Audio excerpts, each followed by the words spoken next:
출애굽기 32장 1절부터 14절까지입니다. 우리 함께 읽겠습니다.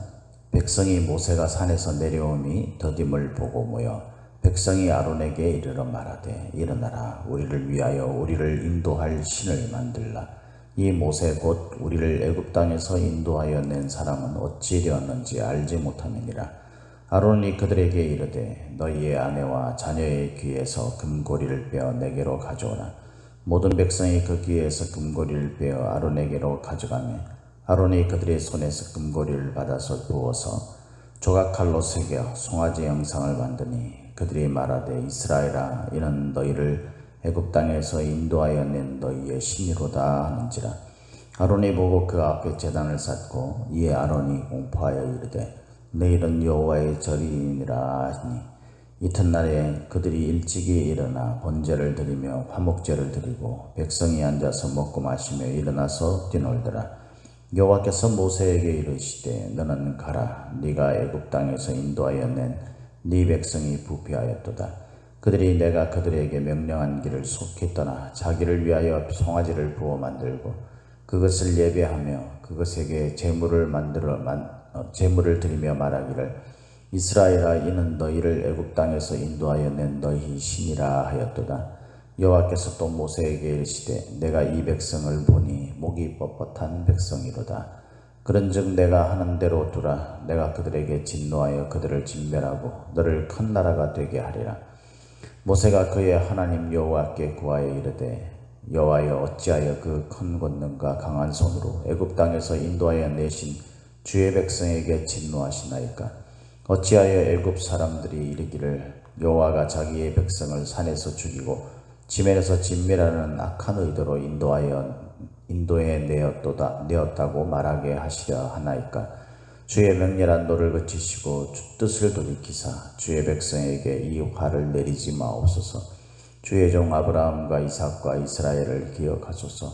주께서 그들을 위하여 주를 가리켜 명세하여 이르시기를 내가 너희의 자손을 하늘의 별처럼 많게 하고 내가 허락한 이 온 땅을 너희의 자손에게 주어 영원한 기업이 되게 하리라 하셨나이다.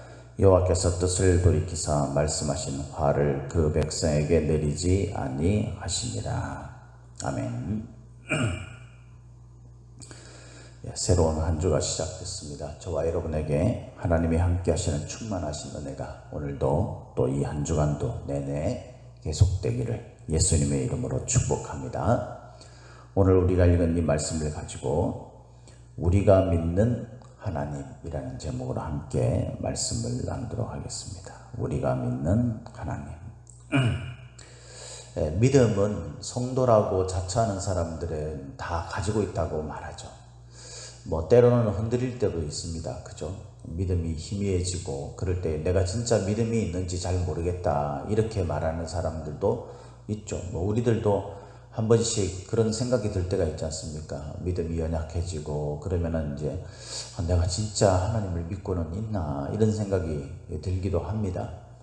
그러나 일반적으로 교회를 다니고 내가 기독교인이고 또 예배를 드리는 사람들은 대부분 자신이 하나님을 믿고 있다고 생각하고 또 그렇게 다른 사람에게도 말을 합니다. 그런데 그 믿음에 대해서는 차이가 있습니다. 사람마다 차이가 있고 상황과 여건에 따라서 차이가 있죠. 그래서 어떤 사람은 또 어떤 경우에는 믿음이 견고하게 그렇게 정말 하나님을 절대적으로 믿고 있는 그런 모습을 보이고 또 그렇게 말할 때도 있는 반면에 또 어떤 사람이나 또 어떤 상황에서 그렇지 못한 전혀 믿음이 없는 것 같은 그런 모습을 보일 때도 있어요. 그런데 이게 이제 우리가 좀 어려운 상황에서는 충분히 그렇게 될 수도 있죠. 또 그렇게 우리가 연약한 자들인 것이기 때문에 그죠. 하나님은 그런 우리들을 향해서 끊임없이 이해하시고 또 우리를 붙드시고 인도하시려고 하시는 분이십니다. 우리가 지금까지 경험해 왔던 것처럼 그죠. 그런데 우리의 삶이 조금만 어떤 상황이 문제가 생기게 되고 그러면 우리가 그것을 견디지 못하고 그렇게 늘 하나님을 배신하고 또 믿음에 대해서 희미해지는 그런 모습을 우리가 늘 동일하게 그 패턴이 그렇게 간다면 여러분 우리의 믿음이 좀 견고하게 되어져야 될 필요가 있지 않겠습니까? 우리가 믿는 하나님이 어떤 분인지를 분명히 깨닫고 우리가 그 하나님에 대한 확실한 견고한 그런 믿음을 가지는 것은 굉장히 중요한 문제이죠.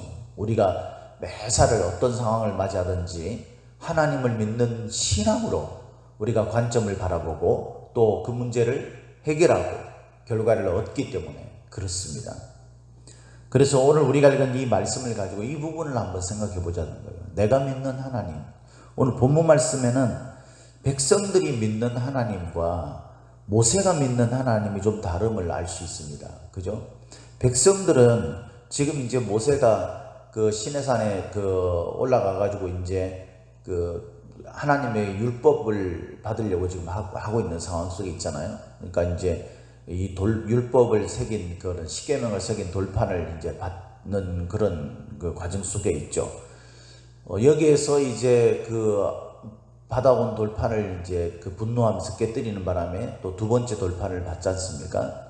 근데 그렇게 모세는 지금 백성들을 떠나서 시내산 위에 올라갔습니다. 우리가 앞부분에서 살펴봤던 말씀들을 보면 모세가 여기에 이제 올라가서 어떤 일들을 하나님 앞에 하나님과의 독대의 시간을 가질 때 그때 조금 더 가까이에는 이제 아론도 있고 또 조금 더 멀리는 이제 백성들 중에서 좀 지도자들, 리더십들 이런 사람들도 있었죠. 그리고 이제 백성들은 그 밑에서 이제 아예 진치고 있었던 거고. 그래서 이렇게 좀 차등이 있었어요. 그런데 오늘 본문 말씀에는 이제 그런 장면이 이제 나타나 있지 않습니다. 그죠? 그러면서 이렇게 이야기하고 있어요. 백성이 모세가 산에서 내려오미 더딤을 보고, 이게 이제 발단이죠, 발단. 문제가 되는 거예요. 더딤을 보고, 더뎠다라는 거예요. 빨리 오지 않았다라는 거죠. 이게 우리들에게 있어서도 굉장히 많이 이제 문제가 되는 겁니다, 사실. 그죠? 우리가 더디다라는 이 말, 더딤을 보고 할 때 이 더디다라는 이 말이요, 원래 원문을 그대로 이제 번역을 하면 이제 그게 변형돼서 이런 말이 되는데, 보시의 완료형으로 되어 있어요. 이 보시라는 말이 뭐냐면은 당황하다, 실망하다, 그런 거예요. 수치스럽다, 그런 뜻입니다. 그러니까 이 백성들이 지금 당황을 한 거죠. 왜냐하면은 자신들이 이집트를 떠나와서 지금 광야에 머물고 있는 상황이기 때문에 그런 좀 불안하고 두렵잖아요. 근데 하나님과 직접적인 연결을 해줬던 그 모세, 자신들에게 어떤 그때그때마다 지시를 하고 인도했던 그 모세가 없어진 거죠. 그러니까 그것이 이제는 내려오지 하고 있는데 이제 시간이 지나버리고 나니까 이 백성들의 마음속에 이제 불안한 마음이 생기게 된 겁니다. 아, 모세가 왜 안 온 거지? 모세가 우리를 버렸나? 이런, 사실 우리가 좀 더 깊이 생각해 보면 말도 안 되는 그런 생각인데, 그 당황스러운 시간을 딱 맞이했을 때, 그것에 직면했을 때는 그럴 수 있다고 생각되어져요. 저와 여러분들도 당황하게 되면 알던 것도 확신하던 것도 흔들리고 그럴 때가 많지 않습니까? 그러니까 이 백성들이 매우 인간적인 모습을 보이는 겁니다. 근데 이런 당황스러운 상황이 되었을 때에 어떻게 대처하느냐 이죠. 이것을 어떻게 대처하느냐. 이들이 그것을 꾸준히 믿고 신뢰하면서 기다렸다면 아무런 일도 일어나지 않았을 텐데 이들은 그것을 믿지 않았어요. 지금 하나님께서 약속하신, 그리고 모세가 하나님 앞에 이 계명을 받기 위해서 올라갔다는 사실에 대해서 가졌던 그 믿음이 흔들리게 되는 거죠. 그래서 이 백성들이 고안을 해냅니다. 화가 난 거죠. 그래가지고 막 따지는 거예요.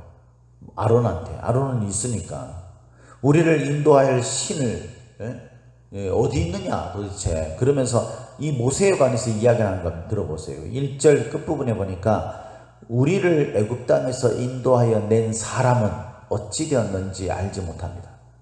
모세에 대한 이야기를 어떻게 하냐면 우리를 애굽 땅에서 인도하여 낸 그 사람, 이라고 말하는 거죠. 그러니까 이제 더 이상 존경심이나 이런 뉘앙스가 보이지 않습니다. 그죠? 화가 나면요, 사람들이 막 합니다. 근데 우리가 이때 참 조심해야 되는 거예요. 친한 사이에도 또 이런저런 관계 속에서도 우리가 그 사람에 대한 굳건한 신뢰가 있다면 여러분 우리가 좀 기다릴 수 있고 그러지 않겠어요? 그 변하지 않잖아요.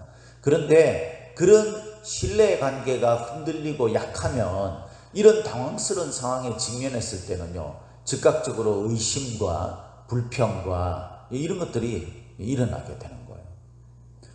우리가 믿음 생활하는데 이런 것들로 인해서 우리가 무너질 때가 굉장히 많습니다.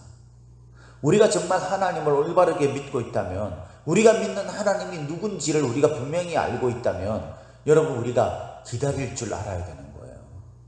기다릴 줄 알아요. 상황이 우리에게 어떻게 온다 할지라도 하나님은 결국 합력하여 선을 이루실 분이라는 사실을 우리가 굳게 믿어야 되는 거죠. 근데 이스라엘 백성들이 믿지 못했어요. 그렇게 이야기했더니 이 정말 실망스러운 것은 이 아론이라는 사람이죠. 아론이 뭐라 그러냐면 귀에서 금고리를 빼가지고 가져와라. 하나님 앞에 이런 귀한 그 헌물들이 귀하게 쓰였잖아요. 성소를 지을 때에도, 그죠? 백성들한테 먼저 그들이 하나님 앞에 드릴 그런 헌물을 가져오게끔 그렇게 했지 않습니까? 동일한 방식을 지금 취하고 있는 거예요. 여러분, 우리가 하나님 앞에 시간을 드리고 우리가 물질을 드리고 하는 그 모든 것들이 내가 믿는 하나님께 드리는 것인지, 아니면 우리가 하나님이라는 호울 좋은 이름만 내놓고 우리가 실상은 어떤 다른 것들에 우리의 모든 것들을 드리고 있는지 우리가 깊이 묵상할 필요가 있습니다. 내가 마음속에 믿고 있다고 하는 분은 정말 살아계신 하나님이십니까? 세상의 통치자이시고 창조주이시고 심판주이신, 아니면 물질의 신입니까? 금송아지를 만들어 가지고 이 금송아지를 가지고 이제 그 앞에서 이렇게 말합니다. 4절에 아론이 그들의 손에서 금고리를 받아 부어서 조각칼로 새겨, 이 조각칼로 새겼다라는 것은 뭐냐면 아주 의도적이고 치밀하게 이 일이 진행됐다라는 거죠. 그죠? 그러니까 이게 어떤 순간적인 이런 것들이 아니에요. 사실 알고 보면 치밀하게 계획된 범죄, 소위 말해서 가중처벌이 될 수 있는 그런 범죄인 거예요. 송아지 형상을 만드니 그들이 말하되 이스라엘아 이는 너희를 애굽 땅에서 인도하여 낸 너희의 신이로다 하는지라. 이 하나님이라는 이름을 거론하고 있지 않지만 아론은 뭐라고 했냐면 금송아지를 만들어서 너희를 애굽 땅에서 인도하여 낸 너희들이 믿고 있는 신이다 라고 이야기하면서 그것을 5절에 여호와의 절일로 연결을 시킵니다. 그러면서 6절에는 보니까 그들이 일어나 가지고 번제를 드리고 화목제를 드렸다라고 되어 있어요. 번제와 화목제는 하나님이 이스라엘 백성들에게 가르쳐 준 거 아닙니까? 번제의 의미는 가장 중요한 것이 뭐라 그랬어요? 하나님이 나를 구원해 주신 그 구원의 은혜에 감사하면서 헌신의 결단을 하는 거라고 그랬어요. 매일매일 드리는, 그죠? 그리고 화목제는 뭡니까? 나를 구원해 주신 그 하나님과 우리와의 관계를 회복시켜줘서 화목하게 되었기 때문에 축제를 벌이는 것이라 그랬죠. 감사하면서. 그러니까 하나님과 이스라엘 백성들과의 그 관계가 회복되고 친밀한 관계 속에 있기 때문에 벌어지는 일이 번제와 화목제예요. 근데 거기에다 뭐를 갖다 놓고 지금 하고 있는 거예요? 금송아지를 갖다 놓은 거예요. 여러분, 우리가 하나님을 향해서 하나님을 믿고 있다고 말하는데 내가 믿고 있는 분이 정말 하나님인지 아니면 금송아지인지 모르잖아요. 우리가 어떤 상황과 여건에 따라서 하나님이 아닌 다른 것들이 대처되고 있지 않습니까? 우리가 하나님을 정말 하나님 존재 자체로 인정을 하고 그 하나님 앞에 이 세상 만물이 어떤 존재인지를 의식하는 그런 믿음을 가져야 되는데요. 이게 거꾸로 된다고 그랬죠. 제가 계속 여러분들에게 말씀드리는 것이 거꾸로 되는 거예요. 하나님은 우리에게 우리의 안락을 위해서 필요한 도구에 불과한 겁니다. 그러기 위해서 존재하는 분처럼